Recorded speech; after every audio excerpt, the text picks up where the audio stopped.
یہ واقعہ اکتوبر یا نومبر کے درمیان 634 عیسوی میں پیش آیا تھا، جب خلیفہ حضرت عمر رضی اللہ عنہ نے مسلمان مجاہدین کے لشکر کا سالار اعلیٰ حضرت ابو عبیدہ ابن الجراح امین الامہ کو مقرر کیا تھا، اور مسلمان مجاہدین نے رومیوں سے دمشق کو فتح کر لیا تھا۔ حضرت ابو عبیدہ رضی اللہ عنہ دمشق کی فتح کے بعد اپنے خیمے میں اپنے سالاروں کے ساتھ، جن میں حضرت خالد بن ولید رضی اللہ عنہ بھی شامل تھے، رومیوں کی طرف اگلی پیش قدمی کا منصوبہ بنا رہے تھے کہ ایک سپاہی خیمے میں داخل ہوا اور کہنے لگا، ایک اجنبی سالار اعلیٰ سے ملنا چاہتا ہے، کہتا ہے عربی ہوں لیکن مذہب عیسائی ہے۔ ابو عبیدہ رضی اللہ عنہ نے اجازت دے دی۔ عیسائی خیمے میں داخل ہوا اور کہنے لگا، کیا ایک مسلمان سالار جو عربی ہے ایک عربی عیسائی کا اعتبار کرے گا، اگر وہ جانتا ہو کہ بہت سا سونا چاندی اور قیمتی اشیاء بڑی آسانی سے بطور مال غنیمت کے حاصل ہو سکتا ہے؟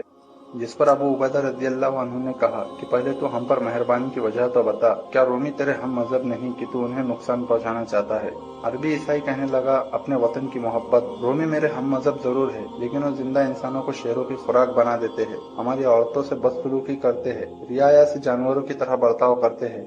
میں نے ان کی بادشاہت دیکھی ہے، وہ رعایا کو انسان نہیں سمجھتے، جبکہ میں نے مفتوحہ علاقوں میں آپ کی حکومت دیکھی ہے، آپ رعایا کو انسانیت کا درجہ دیتے ہیں اور نہ آپ میں سے کوئی ہماری عورتوں کی طرف نگاہ اٹھاتا ہے، یہاں تک کہ آپ ہم سے لی ہوئی چیزوں کی قیمت بھی ادا کرتے ہیں۔ ہم رومیوں کے ظلم و ستم سے مارے ہوئے ہیں، میں مسلمان تو نہیں لیکن عربی ہوں، میرے دل میں اپنے وطن اور لوگوں کے لیے ہمدردی ہے۔ عیسائی عرب کی باتوں میں جو تاثر تھا، اس نے ابو عبیدہ رضی اللہ عنہ کو اپنی طرف متاثر کر دیا۔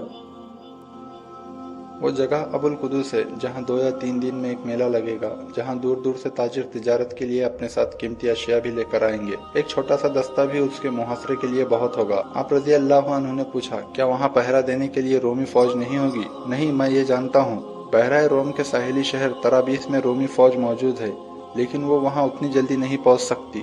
جب تک وہ فوج وہاں آئے گی تب تک میلہ خالی ہو چکا ہوگا اور انہیں وہاں سوائے دھول کے کچھ ملنے سے رہا۔ حضرت ابو عبیدہ رضی اللہ عنہ نے اس میلے کو آسان شکار سمجھ کر اپنے سالاروں سے مشورہ کیا اور کہا، یہ مال غنیمت ہاتھ سے جانا نہیں چاہیے۔ ابو القدس دشمن کا علاقہ ہے اور اس دشمن کے ساتھ ہماری جنگ ہے، جنگ کی صورت میں میلے پر چھاپا مارنا جائز ہے، اس سے رومیوں پر ہماری دھاک بنی رہے گی۔ مورخ لکھتے ہیں، اس چھاپا مار کارروائی کے لیے عبداللہ بن جعفر نے خود کو پیش کیا کہ یہ کام میں انجام دوں گا، جبکہ ابو عبیدہ رضی اللہ عنہ کا منشا اور نیت حضرت خالد بن ولید رضی اللہ عنہ کی تھی۔ حضرت عبداللہ بن جعفر حضرت جعفر بن ابو طالب کے بیٹے تھے جو جنگ مؤتہ میں شہید ہوئے تھے۔ یہ وہی جنگ تھی جس میں حضرت خالد بن ولید رضی اللہ عنہ کے ہاتھوں 9 تلواریں ٹوٹی تھی۔ اکتوبر یا نومبر 634 عیسوی کی ایک رات 500 مجاہدین کا دستہ ابو القدس کے لیے روانہ ہوا، جس میں سیدنا ابو ذر غفاری رضی اللہ عنہ بھی شامل تھے۔ یہ دستہ صبح طلوع کے وقت وہاں پہنچا۔ میلہ کیا، وہ تو خیموں کا، شامیانوں کا اور کناتوں کا ایک خوبصورت گاؤں لگ رہا تھا۔ حضرت عبداللہ بن جعفر نے بنا کسی تحقیق کے، یہ جانے بنا کہ وہاں رومیوں کا کوئی دستہ ہے یا نہیں،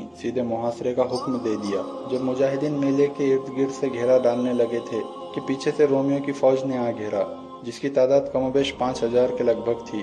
جو مسلمان میلے کو گھیر رہے تھے اب وہ خود ہی گھر چکے تھے۔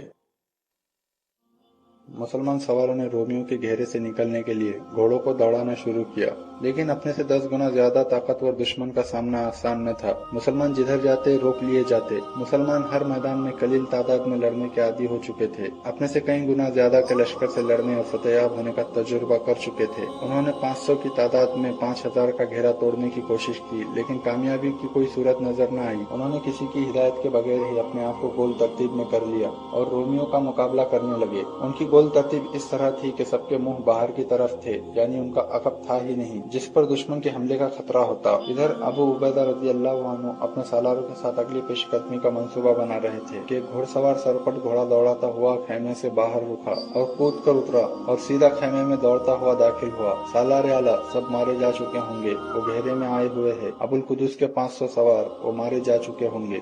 جن مورخوں نے یہ واقعہ لکھا ہے ان سبھی کا کہنا ہے کہ واحد سوار تھا جو میلے میں بھگدڑ مچ جانے سے فائدہ اٹھاتے ہوئے رومیوں کے گھیرے سے نکل آیا تھا۔ حضرت ابو عبیدہ رضی اللہ عنہ نے فوراً خالد رضی اللہ عنہ کو کچھ مجاہدین دے کر ان کی مدد کو روانہ کیا۔